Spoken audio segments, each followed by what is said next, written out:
Welcome to your 20-minute podcast with David Brower, where we do our best to give you useful information in 20 minutes or less. Now, here's your host, 5-time Voice Arts Awards nominee, David Brower. Thanks, Allan. This is David Brower with your 20-minute podcast. Our special guest today from League City, Texas, is Lola Scarborough. Her and her husband, Kevin Post, called themselves social entrepreneurs of the first order back in 2008 as they opened up a wellness center in League City, Texas.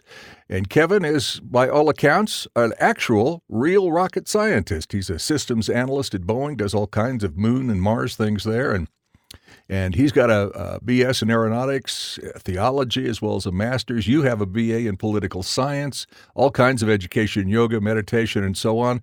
I'm fascinated. Lola, welcome to the show. Thank you so much, David. I'm really glad to be here with you and your listeners. You bet, you bet. So let's go back to 2008 when the world first started to change for you guys, and you're there in Texas, and you look at your husband and you go, I think we should open up a wellness center. So how did that all happen? Well, I had lived in Stafford, and Kevin lived in League City, and then when we joined families, I moved here, and I was working as a project manager at a software company, and I had just finished getting my yoga certification as a teacher. I'd been practicing for about 15 years, and then finally decided to get certified. So I told Kevin, I said, I'd really like to open a yoga wellness center. We'll build it really slowly. And it would become like a retirement dream for 20 years later. There you go. Or 25 years later. But the universe had different plans. As often happens, yeah. Very different plans. So about 6 weeks after we closed on the yoga studio, first we had Hurricane Ike come through, which created a lot of devastation for people. And then my company started laying people off of work, and I was one of the ones that got laid off. Oh, my. We were in the middle of a recession here in Texas, and nobody could find work. It was just awful. And so I suddenly went from being a well-paid project manager to a impoverished yoga studio owner. So the place that we purchased was kind of like in the middle of nowhere, and it was beat up and run down. And I've purchased other places that I've rehabbed. But now, all of a sudden, it became very important to get the place up and running. So I was out there with a pickaxe, removing banana trees and yucca plants and painting. And so it was quite a different career for me. I mean, think about it, folks. When you have life's rolling along, right? And all of a sudden, I got laid off. Well, there's a recession here. Nobody can find work. Well, Hurricane Ike. I mean, my gosh, talk about the trifecta of challenges. And you guys just jumped in, and it sounds like you just got together and looked at all this frustration as an opportunity, huh? Well, and a forced opportunity right. in my... Yeah, that's right. In my circumstances, but it was like, okay, here we are. We secured the property, so let's make this work. Well, at that time, yoga was an unknown in this area, truly an unknown. We're in the land of beer and barbecue and beef, you know. It's Texas, and right? football, don't forget football. So, and definitely football. They love football, too. So yoga was pretty much an unknown, and a lot of the nutritional ideas that I learned and that I was taught were kind of contrary to what people in this area saw as a well-balanced and healthy diet. So in the beginning, I had this dream of, I'm going to bring yoga in there, and people are just going to be profoundly influenced by the different things that we teach. And what we found was that, first of all, nobody was interested in yoga. Wow. And secondly, the kind of life coaching I did, and I also do hands-on healing on the energy work. Some people know it as Reiki or other kinds of things like that.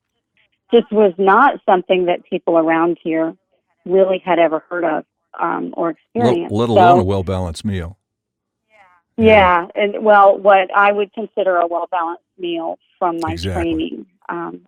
So there were a lot of different things, and we, by the end of the first year, we had something like 3 students.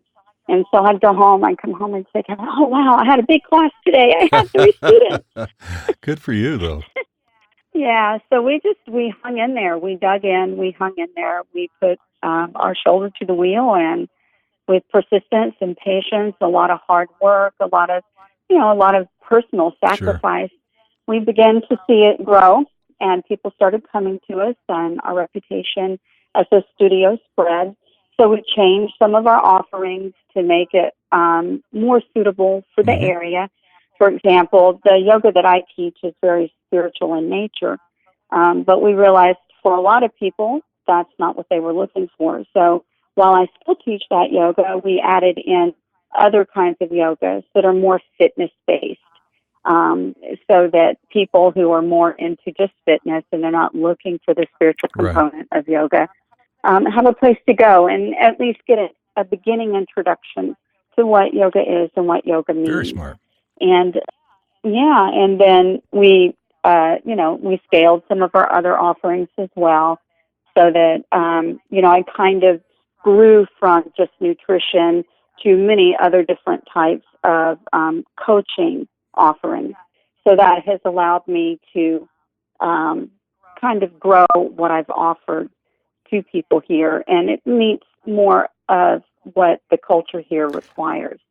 I think what's fascinating about your store, there's a lot of it that's fascinating to me, but I think any business owner, mom and pop, whatever, who has struggled in business and thought they had the fortitude to stick it out, but really didn't, or chose not to, is probably a better choice of words.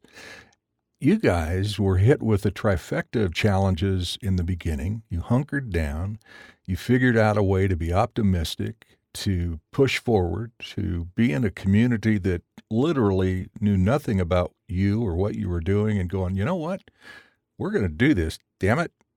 And we're going to make it work. And by gosh, you did. And I think what's cool about that is that you set such an example for people starting in business, frustrated with business, frustrated with potential clientele, frustrated with what you have to offer. Oh, we're going to change what we have to offer to meet the customer's needs. What a concept.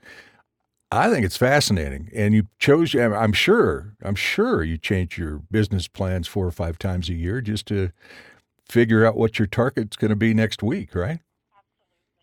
Absolutely. And I've also done, like I said, additional trainings for things that we could bring into the studio that suited the culture that we're in better than, initially there was no role model to base what we were doing on. It was foreign to your community, right?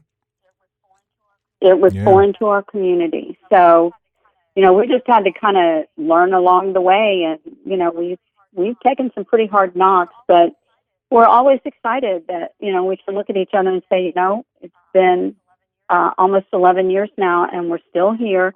And we've touched over the last 11 years at least 3,000 to 4,000 people's lives. What a gift. I mean, wow. So, what a gift, and a gift to us, too. I mean, we didn't understand the emotional gifts that would unfold for us. The financial gifts, those are hard won, but the emotional gifts, they're freely given. I mean, watching people's faces light up with new knowledge, watching them have an experience where, they get a sense of something in their body or their mind or their spirit that they've never touched before.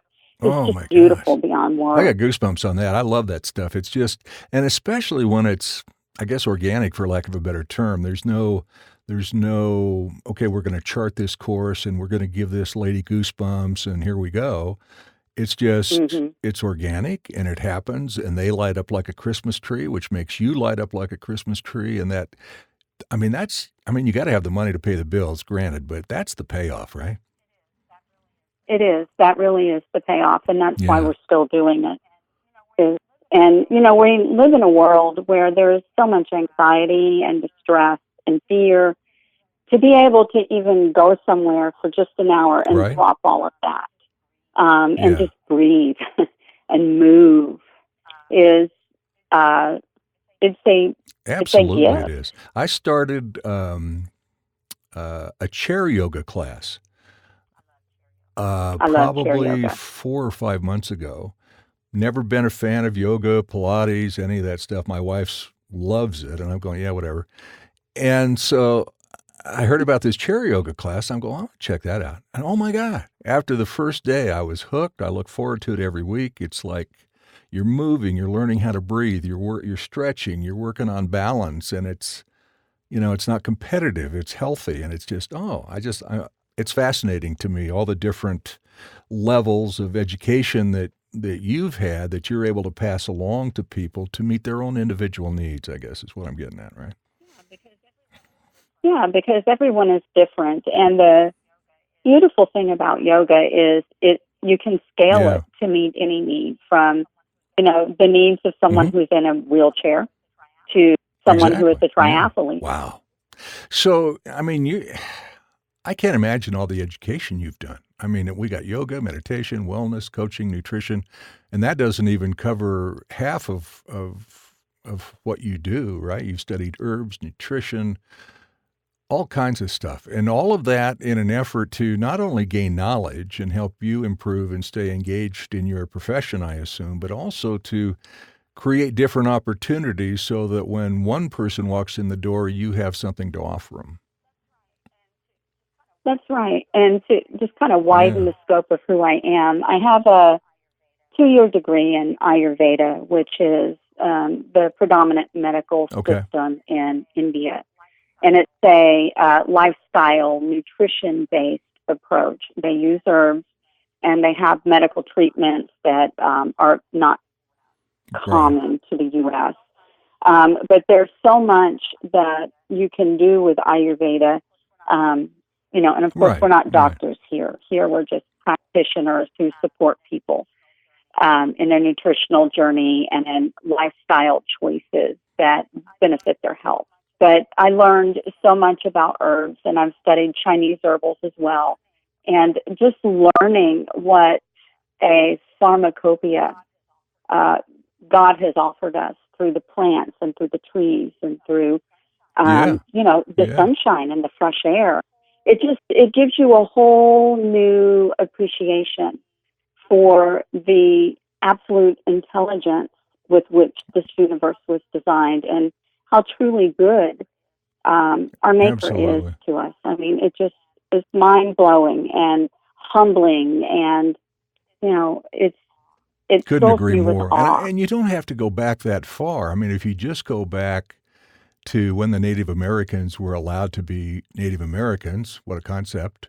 And they were blessed by the earth, and they fed themselves off what was available, and whether it was plants or animals, they built homes. I mean, and now it's like, okay, where's my immediate gratification? I've got to get on my smartphone. If Google can't tell me, I don't know anything. And it's just, holy crap. Well, we've lost our connection to nature, and we've lost our connection to resourcefulness. My wife is, I call her the stud of the family because she does all that yoga, Pilates stuff. She gets up at 5:30 in the morning and swims 3,500 yards because she wants to. And so we live about 30 minutes from Rocky Mountain National Park. And so that's her heaven. It's going up there and being in nature and going out to hike or ski with the grandkids or whatever. So I totally get what you're talking about. There's so much in our own backyard that if we just take a couple of hours and look around and breathe and ignore all the chaos, I mean, gosh, you'd feel so much better, wouldn't you? You would, and to marvel at the absolute magnificence and ordered intelligence that nature brings with it. From, it knows it has its own innate intelligence. For example, nature lives inside our body, our heartbeat, our liver functions, if we're lucky. But you know what I'm saying? Our eyes blink, we breathe.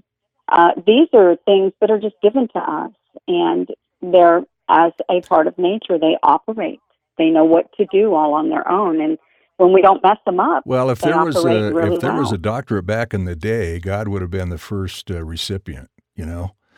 It's like, it's fast. I mean, I get goosebumps just thinking about it. I mean, when you look around and you take a few minutes to honor and respect and enjoy a blade of grass or a flower or a kid riding by on a bicycle or the fresh air, whatever it is.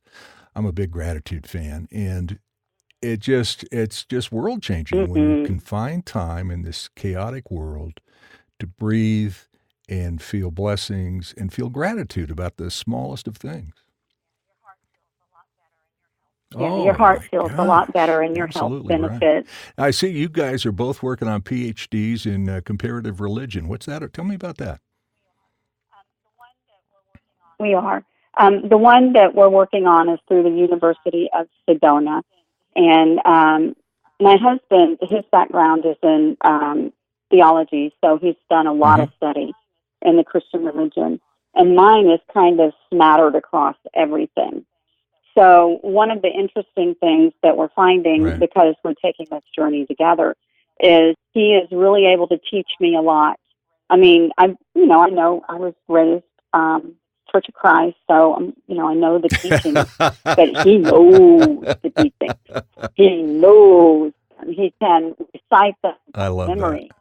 And but I know a lot. I've studied a lot of different religions because I'm fascinated by what spirituality brings to cultures and the way spirituality kind of adapts to whatever culture it's in. So we're finding we're really able to cross-talk a lot of things and really go into a deeper understanding of, wow, look at how similar all of these different things are. And how similar, the teachings in one spiritual tradition are to another spiritual tradition. And you don't, without having a background in the different spiritual traditions, it's hard to see that. So that's one of the things that we've been able to really gift each other with. And what a wonderful gift for your marriage, huh? Wow, I love that. We're just about out of time. I want to let people have an idea of how they can get a hold of you. I know you have the LolaScarborough.com website, your book website. Really quickly, let's mention the book that you have out there and let people know about that, because there are so many people in the world who either have had, or think they might have breast cancer. Let's talk about your book briefly. Okay, the name of my book is Fighting For Our Tits. And the reason I use the word tits instead of breast is to kind of wake people up. It's kind of like a wake-up call, because when people see that word, for sure, they wake up.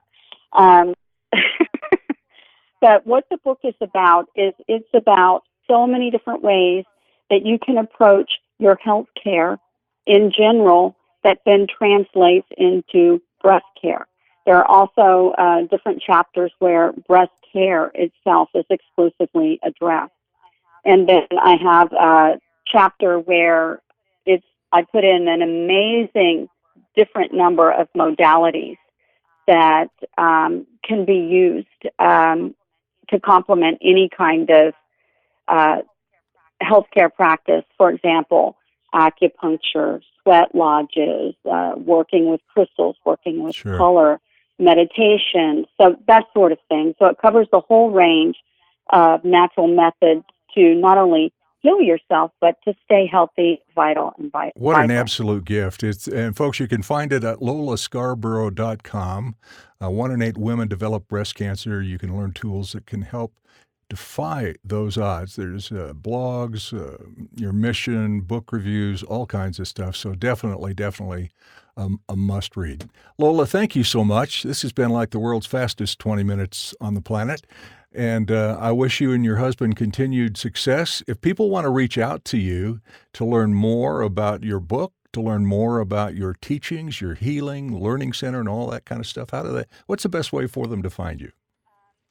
They can find me through my website or through Lola at yogalola.com. And our yoga website is yogalola.com. Perfect. Yogalola, LOLA.com. Absolutely great. Well, continued success, continued blessings, and it's been a real treat to talk with you today. Thank you so much. Thank you, David. It's been a pleasure. Listen to Your 20-Minute Podcast with David Brower on the go. Downloads are available on YouTube, Twitter, Facebook, iTunes, iHeartRadio, Spotify, any podcast app, and on our website at davidbrowervo.com/Your 20-Minute Podcast. Until next time, thank you for listening.